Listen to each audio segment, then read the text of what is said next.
We in the devil's house, the lion's den, pit full of snakes, trapped in a whirlwind. And as me world spin in hell's kitchen with hell's angels, facing constant danger. All right, today we're gonna talk about what does it mean to be black. You have a lot of people out here saying black gods, you melanated, we the kings and queens of the earth. But if everybody was black in the beginning, how can everybody be the black gods? How can everybody be the kings and the queens? And how can we just say that white folks are automatically our enemies when we was having wars against each other before white people came? So today, let's take a look to see what it means to be black. And we're gonna go around the world and see all these melanated people and see are they considered black gods and kings and queens just because they have melanin? Or is melanin just something that we have to protect us from the sun rays?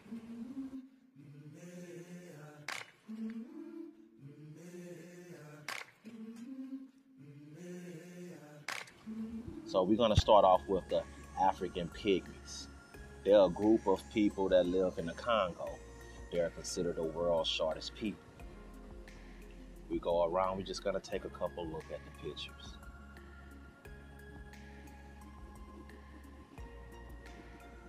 And when you look at these pictures, compare yourself and ask yourself, do you come from these people? Do you look like them? Are you an African pygmy? We have the sand people of Africa. They live in South Africa. They are called the Bushmen. They're considered the oldest people on the planet. They say many people descend from these people. Are these your descendants?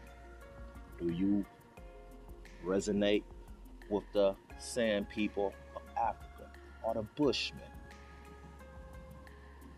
And one thing I want to ask also, these people have not been influenced by Europeans or anything like that, right? They've been isolated from the world. So since they have this melanin magic that so many people claim to make you a black god, why is it they still living like Bushmen? Just like the pygmies, they still living in tent-like huts, or mud huts I like to call them, in the woods. The sand people, they're living in their mud huts. Why haven't they evolved and built buildings, anything great, since they're considered black gods because they have melanin? Just a question. Leave your answer down below if you have the answer for it. I'll tell me what you think. Next, we're going to go to the Aboriginal Australians, the indigenous people of Australia. When we look at them, we see that they have broader noses and a different hair texture. They have straighter hair. Are these your descendants? Or are these people black gods also? Are they kings and queens?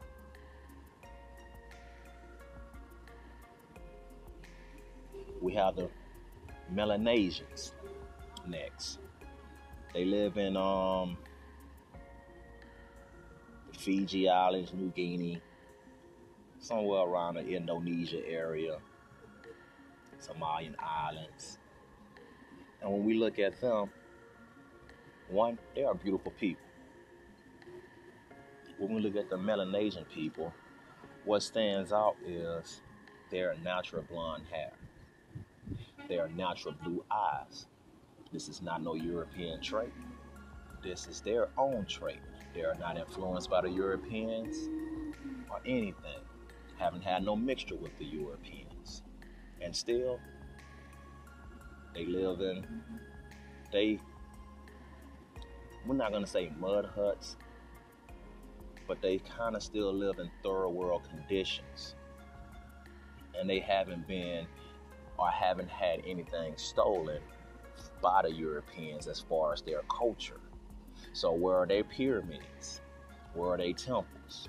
Are they considered black gods since they have melanin? Beautiful people, I must say, very beautiful. they're not us. When I say us, I'm talking about Black Americans who lost their identity, who just claiming everything they see that is black. But we have to ask, what does it mean to be black? And just because you're black, does that make you a black god? Does that make you a black king? Melanin, does that make you a majestic person, just having magic that's gonna come out of nowhere and you're just gonna be flying, or whatever these new age woke people believe in these days about this melanin magic? I understand what melanin is, and melanin is a beautiful thing. We all have it. All the original people of the earth have melanin. But does that make you special just because you have melanin? I think not. The universe is made out of it, and we come from the universe. Wouldn't we be melanin also? Right. I mean, it's just something that we have because we're original people. We're going to go to the Dravidian people next. They are the Aboriginal people of India. When Christopher Columbus came to America, he called American natives Indians because he thought he was in India. And that also lets you know that the real Aboriginals of America are dark-skinned, melanated people because Christopher Columbus thought that he was in India. And when we take a glance at these people, we can get a revelation of what Christopher Columbus seen when he came to America as far as the skin color of the natives. Not the fake natives that they're telling you, these Mexican-looking people, those Asian, lighter skinned Asian-looking people with straight hair. Yeah, those are not the true Aboriginals of America, but that's for another video. Today, we're just questioning what is black. And when we look at these Dravidians, they are very dark. Some of them are darker than us Americans. And they have what you have, more pointy Caucasian-like noses is what we are labeled it. And they have straight hair. And when you look at these Dravidians, we're gonna ask, what do Caucasians come from them? So what we want to do is type in albino Dravidian. And when we type in albino Dravidian, what we get is a white-looking man with blonde hair. Some of them may have red hair, but we get Caucasian-looking people. So now, since everybody say the white man is the devil, are these people devils just because they're albinos, or are there a different type of white people? In my videos, I told you, all white people are not the same, and they're not. These are albino Dravidians. But if you notice one thing, they're not the hairy white man, what we call the beast. They're not the ones who are ruling. But these are still what we would consider white people. Are they the enemy because they're albinos? Because everybody say all white men are the enemies. I agree that we have a certain group of white people who are the enemy to the world. And we also have a certain group of black people who are the enemies to the world also. And we'll explain that a little later in the video about the so-called black people and so-called white people who are actually working together to put everybody else in the world in confusion and at odds with each other and continue the division.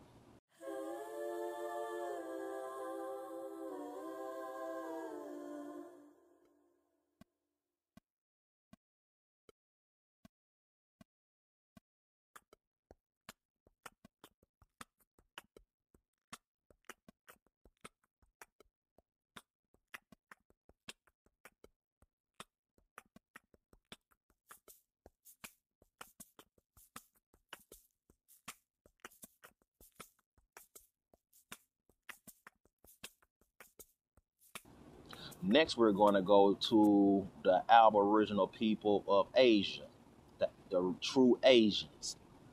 When you look at them, they're melanated. They're shorter. Not as short as the pygmies of Africa, but they're still little people. They have afros, no beards. As you see, they're still living like the Bushmen. Why haven't they elevated? Because, well, we're not going to say they haven't elevated, because some of their history has been stolen from them, from the Asian man, or what we call the China man today, the light-skinned China man. So maybe they got pushed into the bush.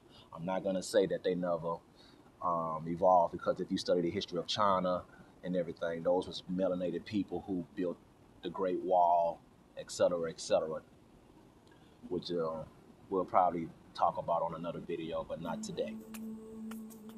But take a look at them.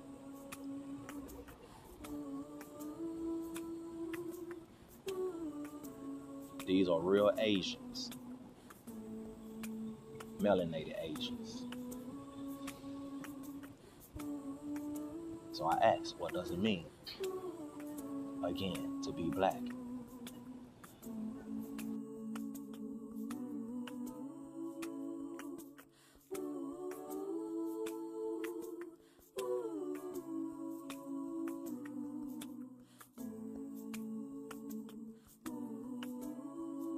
Next, we have the Anunnaki people.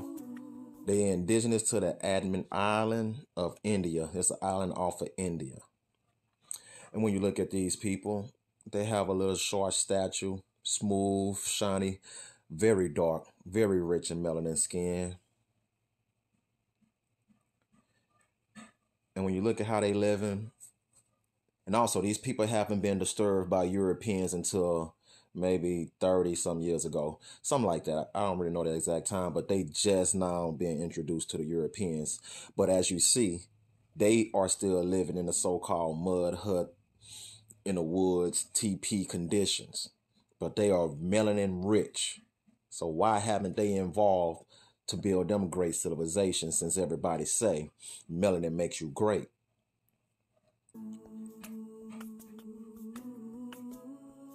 So to go to the question, what is black? What does it mean to be black when we have so many different melanated people across the globe, but we are not all the same? Who do you resonate with?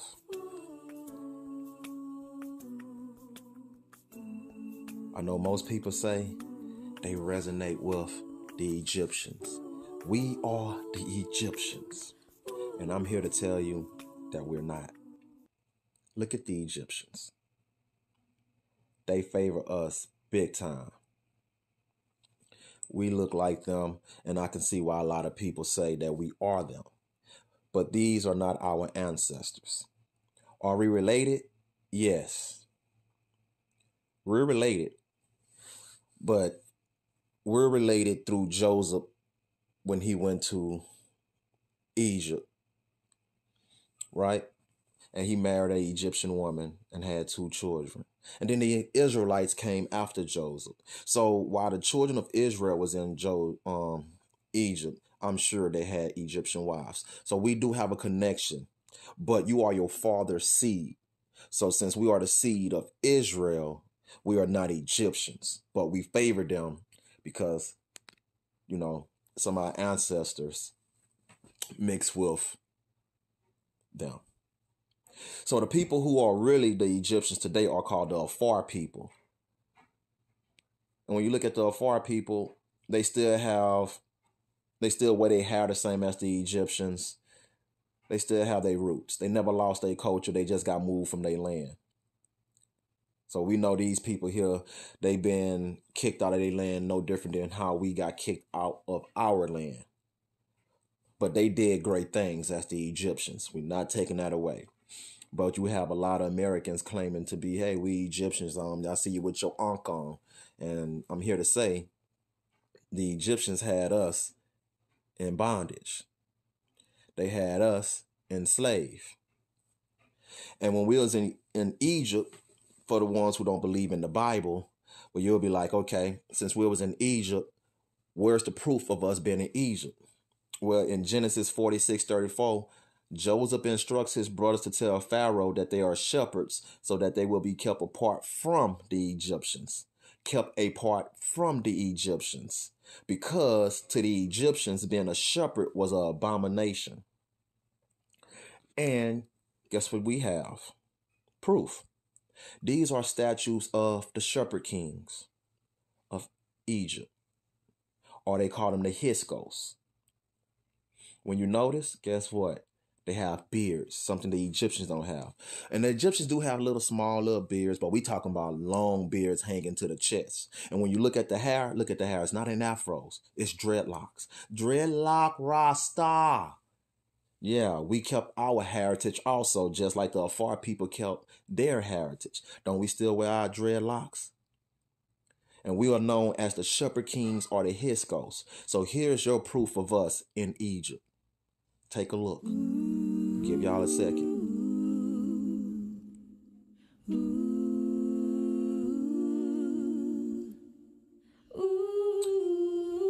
At the back of this statue, you can see dreadlocks, fat locks.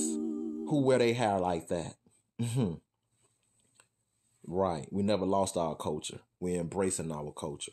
That's why they don't like us wearing our long hair.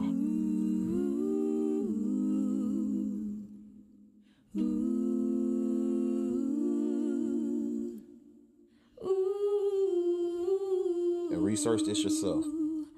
Now, I told you earlier in the video, I was going to come back to all black people not the same. And they have black people who is helping the so-called white people run the world. Right here, we're going back to the Moors. But these are the Moors of Germany. And I want y'all to take a good look at them. When you look at them, most of them have bare faces, no beards. They have low hair, not long hair, not dreadlocks. When you look at them, they have on a knight armor. These are the knights of the round table, just the knights. But what I want you to notice is the symbol they carry, which is the eagle. They're carrying the eagle everywhere they go. These are your Christians, your crusaders, the ones who conquered the world, the ones who ruled Egypt. Not Egypt, the ones who ruled Europe and went to war with the other Moors who was in Europe. But let's get this word Moor. Moor is just a word we're going to say for black, because that's what they use to try to put us all in one boat, and we're not all in one boat.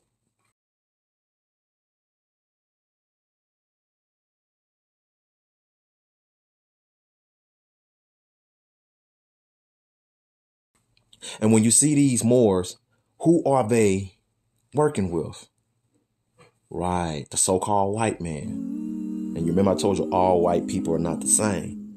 It's these wild men of Europe, what we call the beasts, the hairy white man. That's who they working with. Look at this picture right here. You see these wild men of Europe with their goat legs. You remember I told you the devil, if you looked at one of my videos earlier, I told you the devil is always depicted as hairy with goat legs. Yeah. So if that's the devil's seed, who's the devil? The devil must be a melanated man, because the devil's seed is holding up this so-called black Moor, this Moor of Germany, these knights, the Christians.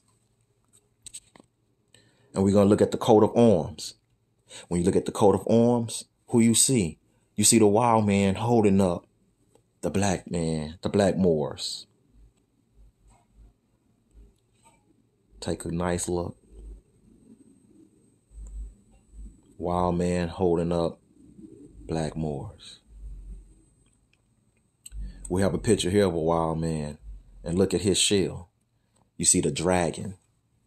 And they have a Bible verse where the dragon gave the beast authority to make war with the saints. So if we call the white man the beast, who is the dragon? And I know a lot of y'all gonna be like, you going a little too far off, but hey, I'm not about to go in depth on this video. But let's say the dragon represent these knights, the black knights of Europe, of Germany. And they teamed up with the wild man or the Woos. And they went to war. Who did they go to war with? They went to war with the Jews and Moors of Spain. And when you take a look at the Moors of Spain, notice they dress different. There's no more armor. They are not knights. They have the head wraps. They have long beards like us. You can't see the hair because the hair is wrapped, but you know, best believe they have their dreads, braids, or whatever under those hair wraps. But look at the face, all beards. Look how they dress in robes. They're not dressed the same as the Moors of Germany, because the Moors of Germany are the ones who hooked up with the wild man of Europe. And when they hooked up with the wild man of Europe, what happened? 1492, they was expelled from Europe, from Spain, from Granada. Went to war, kicked them out. 1492. It's wartime. The Inquisition. This is when they was burning so-called, well, this was when they was burning the Jews for not conforming to Christianity. You was either going to die, or you was going to conform to Christianity, or you ran. And when they ran, where did they run to? When you look at this map, here's where the Jews ran. And we're going to focus on the year 1497. Do you see the arrow? Where is the arrow pointing? To Brazil. So the Jews, when they got expelled in 1492, they sailed to Brazil. And when they sailed to Brazil, they came and found the Native Americans, right? So we know now who the original settlers were. But that's for another video. I'm not about to go too in depth on this one. This is another subject. I'm about to just give y'all a glance of what happened. What happened was Christopher Columbus followed behind in 1492. So in February of 1492, the Jews were expelled from Europe, and they left Spain and sailed across seas to the Americas. In October of 1492, guess who so-called found America? Christopher Columbus. But now, when you put the story together, he didn't discover America. He was chasing after the Jews that left Spain. And the Jews that left Spain became the pirates of the Caribbean. Look at this picture. Notice one thing. I notice the white man is Hollywood. They always going to put their face. But one thing about Hollywood, they're going to tell you the truth, and you have to know how to look at what the truth is. And the truth is always in the hair. Look at Jack Frost, or whatever his name was on that movie. Dreadlocks. He have dreadlocks. And who was his enemy? The redcoats. And what did they come do? Imprison him. See, when you look at this in a deeper eye, for y'all who can see, we was never slaves when we came to America. We became prisoners of war. And still today, we are prisoners of war. So even the ones who, black people who was taken from Africa, the Africans knew that we were than them. That's why they was a part of the slave trade. That's why they knew who to get and That's how they knew who to enslave in Africa and sell to the Europeans. Because we ran from Europe down into Africa for some of the Jews when they got expelled in 1492, and others sailed to America. But we became prisoners of war, not slaves. Now, I ask again, what does it mean to be black? Does melanin make you a god or a goddess or a king or a queen? Because other melanated people put you in slavery. Stop just thinking the white man is your enemy. The white man look like he have someone above him. And the person who's above him is melanated. Leave your comments. Tell me what you think. If you want me to go in depth on the black Moors of Germany and then the Jews that was in Spain, and make a video about how we became prisoners of a war instead of the slave trade, let me know.